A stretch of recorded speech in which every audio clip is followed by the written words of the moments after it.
രോഗിയുമായി വന്ന ആംബുലൻസ് മറിഞ്ഞ് രോഗി മരിച്ചു. 2 പേർക്ക് പരിക്ക്. ഇന്നലെ ഉച്ചകഴിഞ്ഞ് 3:30 അപകടം. കുരുതിക്കളത്തിന് സമീപം നിയന്ത്രണം വിട്ട ആംബുലൻസ് താഴ്ചയിലേക്ക് മറിയുകയായിരുന്നു. ആംബുലൻസിലുണ്ടായിരുന്ന കട്ടപ്പന ചപ്പാത്ത് മരുതുംപേട്ട പുത്തമ്പുരയ്ക്കൽ PK തങ്കപ്പനാണ് മരിച്ചത്. 78 വയസ്സായിരുന്നു. ആംബുലൻസിലുണ്ടായിരുന്ന പുളിക്കാനം സ്വദേശി സുരേഷ്, ചോറ്റുപാറ സ്വദേശി അഭിറാം സാബു എന്നിവർക്കാണ് പരിക്കേറ്റത്. പരിക്കേറ്റവരെ മൂലമറ്റത്തെ സ്വകാര്യ ആശുപത്രിയിൽ പ്രവേശിപ്പിച്ചു. ഇടുക്കി മെഡിക്കൽ കോളേജിൽ ഹൃദയസംബന്ധമായ അസുഖത്തെ തുടർന്ന് ചികിത്സയിലായിരുന്ന തങ്കപ്പനെ പാലായിലെ സ്വകാര്യ ആശുപത്രിയിലേക്ക് കൊണ്ടുപോകും വഴിയാണ് അപകടം. News desk press Malayalam.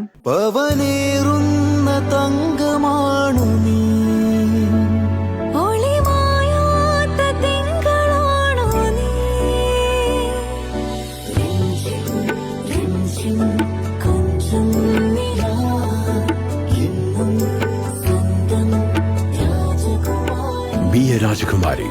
Rajakumari Gold and Diamonds. The trust of Travancore. Rajakumari.